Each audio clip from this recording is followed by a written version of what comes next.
Welcome to the Leaders in Payments podcast, where we talk to C-level leaders from across the payments landscape. We'll be discussing the products and services that impact the payment space today, as well as trends and predictions for the future of payments. We will also hear stories from our guests about their journeys to the top. Hello, everyone, and welcome to the Leaders in Payments podcast. I'm your host, Greg Myers, and on today's show, we have a very special guest, Will Martino, the president and co-founder of Kadena. So, Will, welcome to the show. Thanks for having me, Greg. So let's dive in. If you don't mind, tell our audience a little bit about yourself, maybe where you're from, where you grew up, where you went to school, a few things like that.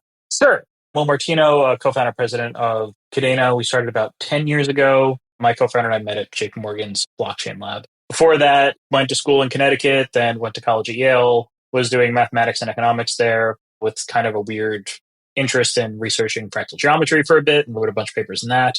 And then after that, got into tech.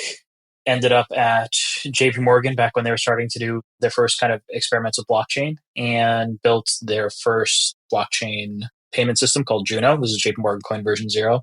Rolled it out. It was my co-founder's second hire there on the research desk. And since then, it's been about 10 years of doing the whole startup thing. Mostly I had focused on distributed systems. Ended up writing a couple papers in that.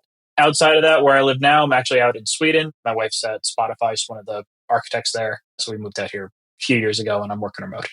Okay, great. So tell the audience what Kadena does. So Kadena is a blockchain for business, or at least that's the way we like to describe it to people who aren't too familiar with blockchain. I think the origin story helps to motivate what Kadena does a bit more, which is that when my co-founder and I, Stuart Popetroy, when we were at JP Morgan, we were tasked with doing the due diligence section or research for JP Morgan for blockchain integration. Initially, we were on this research R&D desk, or in this research R&D group. And then pretty quickly, Ethereum was getting ready to launch about a year after that desk had started up. And Hyperledger and everyone else was coming through and talking to JP Morgan. And we were the tech team that would dive in and actually try to figure out, okay, what are these things? What's real? What's not? What are the limitations?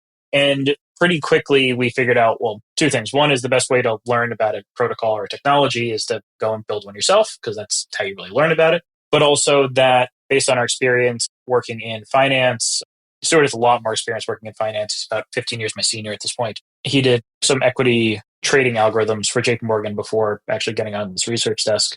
But when we were going through these different protocols that were coming through for JP Morgan, and we were trying to figure out, okay, how would we use these?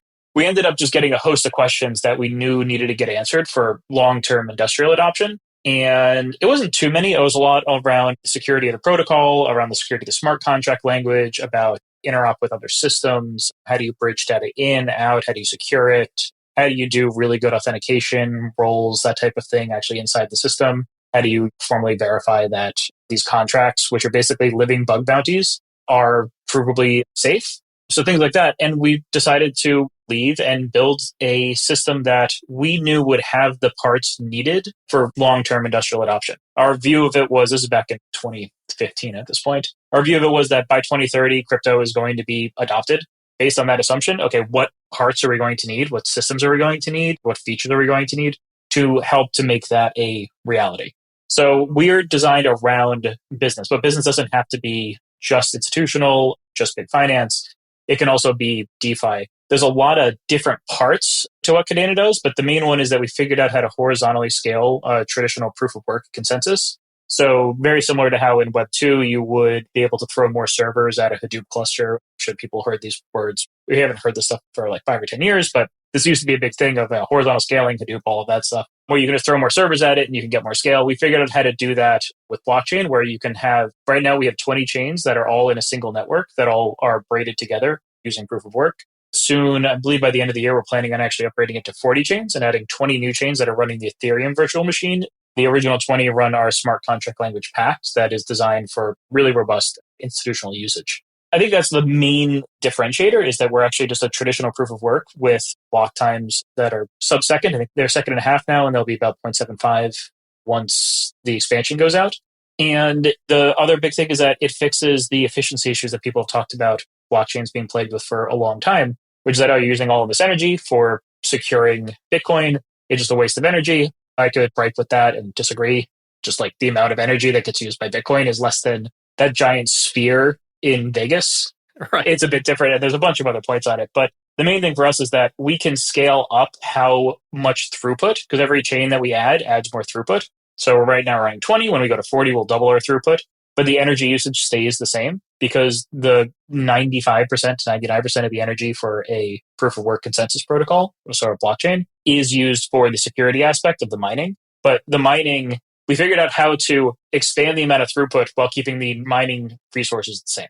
So when we go from 20 to 40, we actually increase our efficiency by 2x for basically no cost because the security needed for the network itself is always going to be the dominant factor.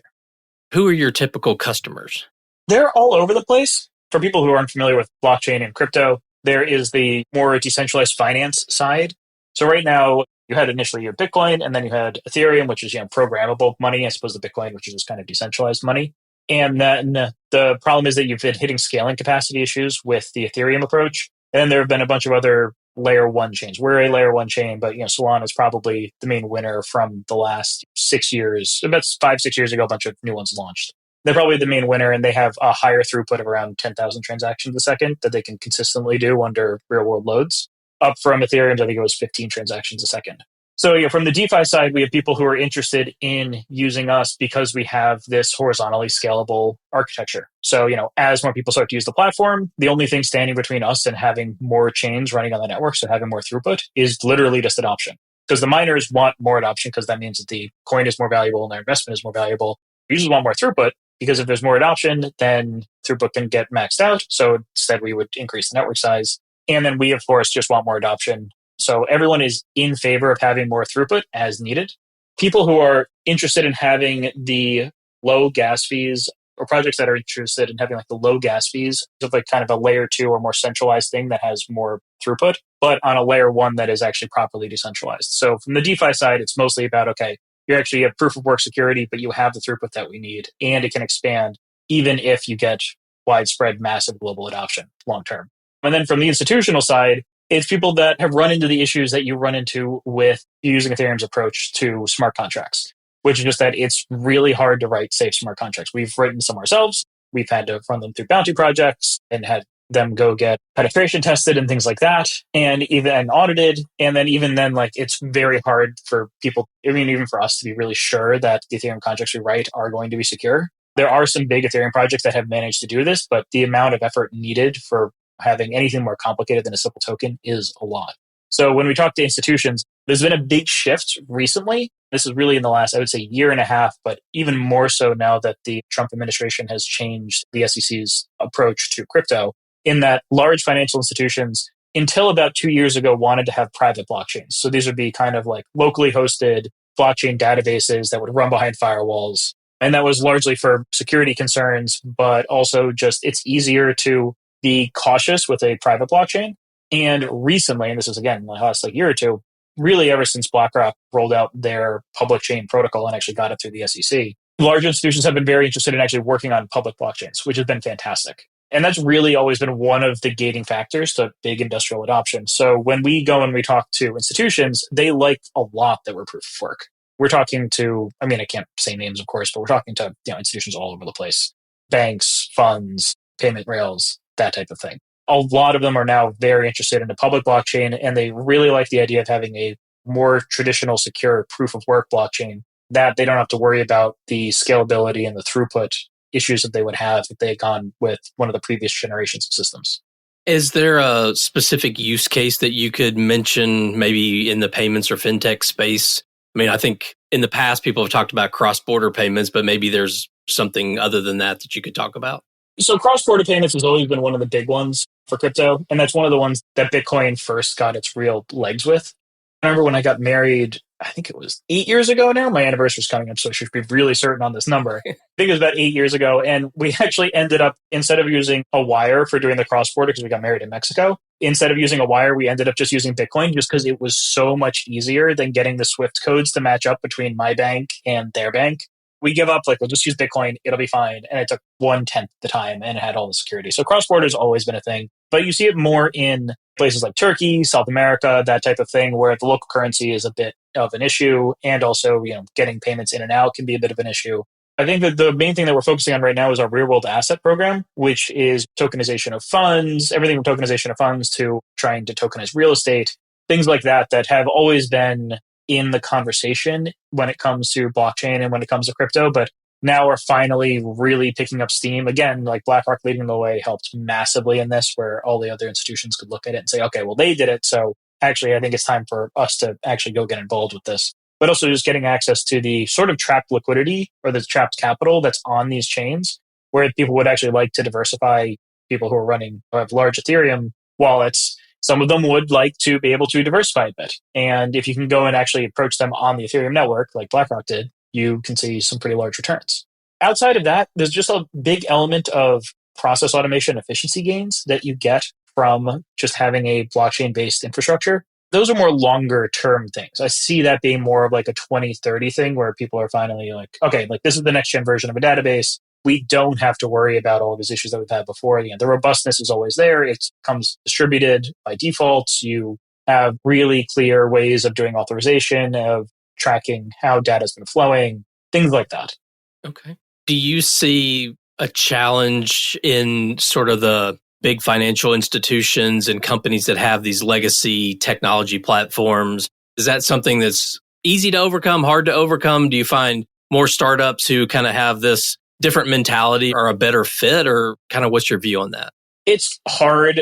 The legacy technology is usually somewhat of an issue. It's usually the politics around the legacy technology that tends to be the bigger issue and the bigger pushback, which is why I think that private blockchains were the go-to for so long, because politically it was easier to say, yes, you can do this thing, this private thing in this firewall that can never touch anything else. And it's outside of JP Morgan Coin and a couple other things really hasn't gone anywhere. Once you're on the public chain and once people are interested in the public chain, it's much harder to kind of go and put that research into a little bucket, into a little corner where politics can keep it from actually taking off.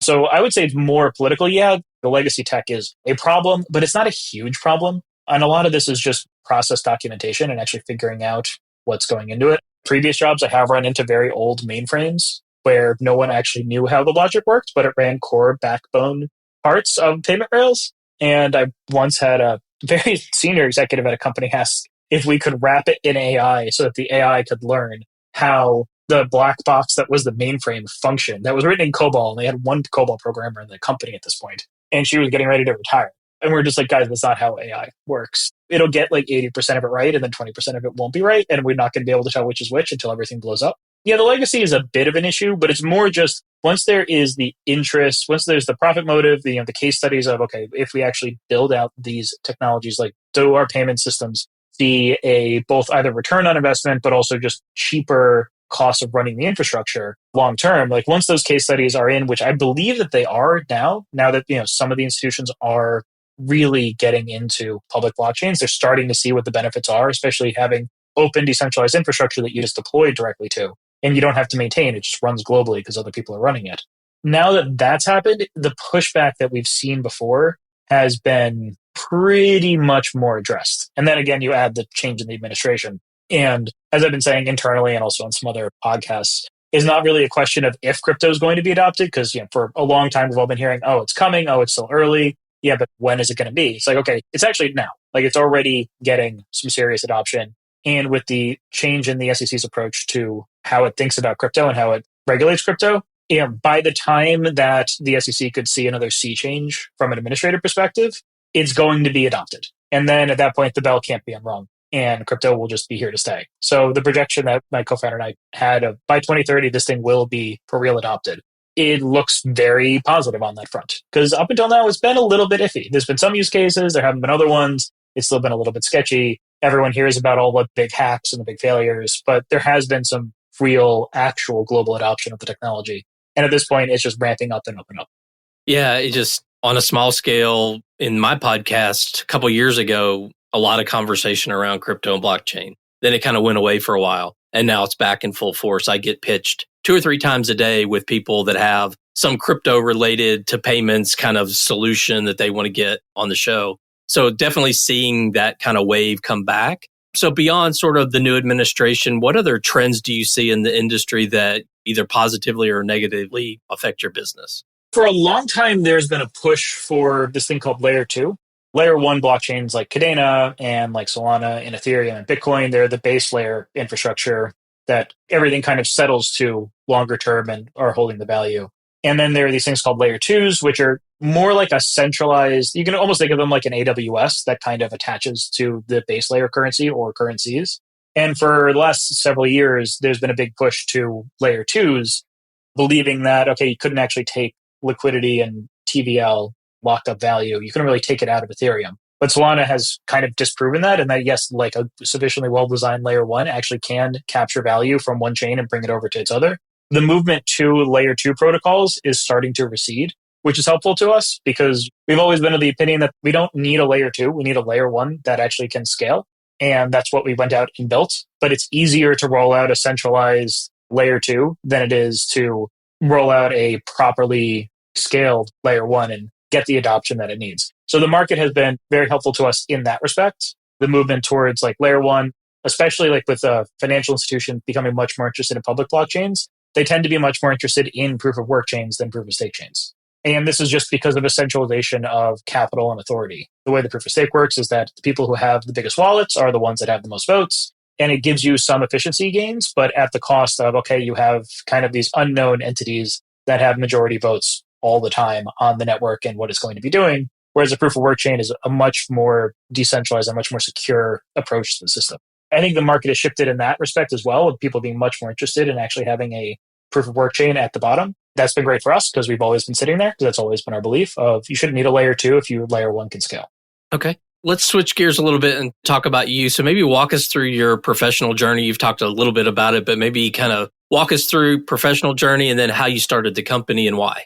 Yeah, so professional journey, I guess I can start it with first job I was working at Ion Trading on like a tech support role. Ended up learning programming because I was just getting really bored with that job and figured out that if I learned some Python, I could actually automate 80% of my job, which is when I discovered that when you learn programming in a non-programming role and then write a program to automate your job, you don't tell your boss, because I got fired 3 months later and they brought in new people at 2/3 the pay and they used my program, which was fun.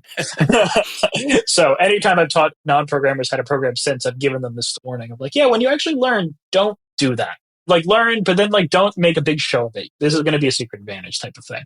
After that, went to the SEC, a big important part of the journey. I was there basically as their young hacker for their high frequency trading analytics program. I helped to design and build their supercomputing cluster that's based out of regional office. And we revamped the way that the SEC was going through the data from high frequency trading funds. Because at the time, they couldn't go through more than about 1 million lines of an Excel sheet of a trade blotter, because they just didn't have the technology to be able to ingest it, and ended up writing the national exam analytics tool, NEAT, and deploying it to most of the regional offices. We deployed it out to about 1,000, 2,000 users. And that's been wildly successful. One of my old coworkers is now kind of the boss of that group, and he's been there ever since. But was at the SEC for a couple of years when Valerie started the cryptocurrency working group, and they needed someone with the clearance who didn't own any coin but understood the tech. So I raised my hand to be kind of the technical co-founder of that group. And did that for about 6 months, did some investigations, but just was in the room really early when the SEC was thinking about, okay, what is crypto? How do we think about this?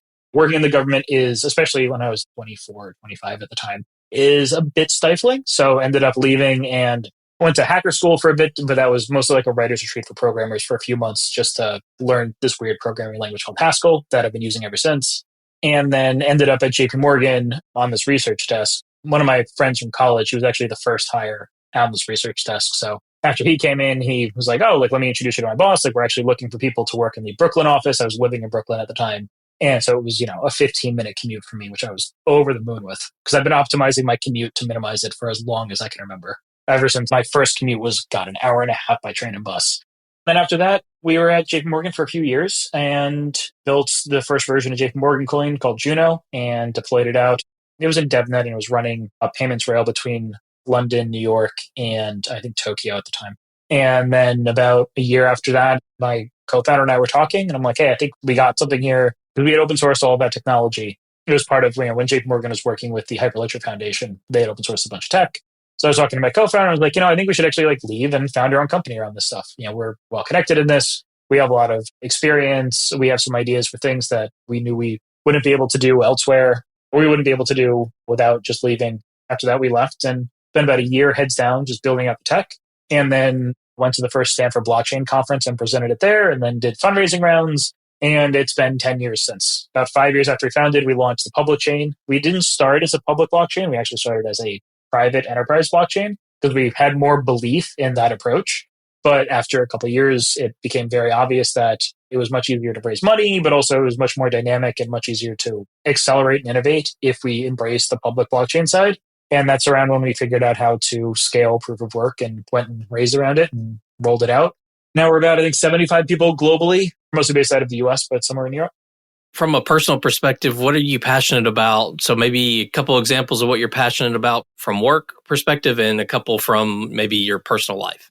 Sure. One of the things, as I said before, I moved to Sweden in the last few years. They have this amazing thing called Bank ID. And Bank ID is when I have friends here who are more older and they ask them, okay, like, what is crypto for? I basically tell them, look, the world doesn't have Bank ID, but when they say Web3, you can basically just assume Bank ID, except that it's not run by a centralized server. So Bank ID is this amazing thing that allows you to authenticate yourself. I don't have like logins and passwords with most websites here, but even with the healthcare systems or the banking systems or basically anything. So everything from signing for buying a house to setting up a doctor's appointment to just sending my friend $10 to split a meal or something. All of that gets done by this kind of centralized authentication system that is Bank ID that other things can plug into through APIs. So after moving here, like the entire country uses it. Largely, this is because during COVID, they kind of got everyone to move over to it. And they also basically, like, I don't really carry Swedish currency on me. I usually just have euros in my pocket, even though you can't use them here, because it is too American to not have currency in my pocket. But almost no one here actually has currency. I've actually seen a couple times when you're at the grocery store, if there's a failure of the payment system, where the only people who can actually buy groceries are the expats, because they're the only ones who have any Swedish currency on them. Because all the locals are like, why would we carry currency? We never use it. So Bank ID was this amazing thing that I ran into, and we spent about a year cloning it. We built this thing called SpireKey, which allows you to use, we've seen things like KeyPass. I think that one's for Apple, but there's an equivalent one for, I think, Amazon and Google as well. But this is basically using the hardware security modules that are in your phones to produce key pairs so that you can do kind of passwordless authentication and log in. And it's much safer than using a username and password. And we figured out a way to use that protocol to actually be able to sign for payments and authentication and things on our blockchain and went and actually implemented it. It's still pretty early days. It's one of the things we're working with the Croatian national football team. And it's actually one of the things that we're planning on implementing over the next year of having a wallet that basically takes your phone and turns it into a hardware wallet to really get over the UX problem of, okay, like, how am I storing my keys? How am I doing the signing for everything? Because crypto, traditionally, it's a pain in the butt. Almost everyone who's been in crypto for a while will tell you about the time that they lost the keys for their wallet that is now worth many thousands of dollars, sadly, and they can't get it back. Everyone has this experience. You have it exactly once, and then you learn how to back everything up correctly. But the UX has gotten a lot better. So that's one of the things that I've been really passionate about is actually like, all right, we have an example in production of a centralized version of what authentication should look like for Web3. It's just not Web3. Let's make our version and make a decentralized one that can run on our chain that doesn't require a centralized service provider for it. It's literally just a website, and otherwise it just runs as contracts in the chain and doesn't cost anything to use. That one I've been pretty passionate about. I've always been a pretty big nerd on consensus protocols. I was a designer of Chainweb, which is the way that we figured out how to horizontally scale proof of work. So I was always really interested in that. On the private side, or on the personal side, I like to cook a lot. One of the few things that my wife let me get when we renovated the apartment, I got a big old pizza oven. Nice. I like to make pizza from scratch. I make a lot of stuff from scratch at this point. So I do a lot of cooking, and I've just been working on recipes to death for a long period of time. The latest one I did was al pastor egg rolls, which everyone said was good. I won't do it again, I don't think. It was a bit much, in my opinion. It was a bit too much work for what I got out of it. It was pretty good, but I'm just going to go with the taco next time. Okay. So the pizza, is there a Swedish pizza? Oh, Lord, no. I mean, yes, there is. So there's like the curry pizza, which is like gyro meat and then kind of curry sauce on top. And that one is sort of manageable. I have experienced getting a pizza from like just a regular place here, not one of the fancier ones that care more about their pizza, where like you get it and you think that, oh, that's really nice. They put a big lump of burrata right on the middle of the pizza. No, it's mayonnaise. Actually, it's just a big lump of mayonnaise. And it's like, what on earth is this doing here? Now, I was recently at a party where someone was going around asking, okay, like, what type of pizza should we order? And I'm just like, get some normal ones. It'll be fine. I didn't really want to have a big opinion. Like, I was invited to the party. These are like good friends, but not like great friends. I'm like, all right, I don't want to enforce things too much. And then we got a pizza. One of them had bananas on it. One of them had like tiny little shrimp, which are really weird. One of them had tuna fish, which was really weird. They have like some weird pizzas here that I don't eat. I'm just like, absolutely not. So now I know why you got your own pizza oven. Yeah. One final question. So if someone comes to you, Will, and says, hey, I'm interested in building a career in payments, fintech, crypto, blockchain, kind of that whole aspect, and maybe they're right out of college or university, and they ask you, what do I need to do to be successful? What kind of advice would you give them? One general thing, which is especially what I did early on in my career, is if you feel like you're the dumbest person in the room, you're probably in a good place. Just try to be helpful and be nice, and like people will teach you. That was especially when I was the SEC. I was surrounded by pretty much everyone except for me had a PhD. I had to earn the respect of a number of the people because a number of them were like, why on earth is this kid here? Because everyone else was in their like mid to late 40s and had a PhD and like 20 years of experience. And it's this weird political thing of like why I was technically speaking at the same level of rank as them. So that's always a good place to be, is when you feel like you're helpful, but the people around you are smarter, is like a pretty great place to be learning, especially early on. But then for payments and crypto in general, get low level is my opinion. Try to build these things by hand. Should you roll your own crypto? No. But should you fail at rolling your own crypto and figure out why it was a bad idea? Yeah, probably. Actually building the raw transactions, getting low level, getting close to where the payment rail is, getting close to where the money is going in and out will just be, especially early on, phenomenal experience that will be serving you for the rest of your career. Well, Will, we've covered a lot of ground, obviously, about you, the industry, the company. Is there anything else you'd like to add before we wrap up the show? My marketing guy will probably be like, you should say the website name. So it's kadena.io, Kadena. If anything that we've been talking about is interesting to anyone listening, swing by the website and you can get in touch with us there. Otherwise, thanks for having me. No, thank you. Thank you so much for being on the show. I know your time is very valuable, so I really appreciate you being here. Thanks so much, Greg. It's been great. And to all you listeners out there, I thank you for your time as well. And until the next story. Thank you for joining us this week on the Leaders in Payments podcast. Make sure you visit our website at leadersinpayments.com, where you can subscribe to the show and where you'll find our show notes. If you enjoyed listening, please share on your social channels as well.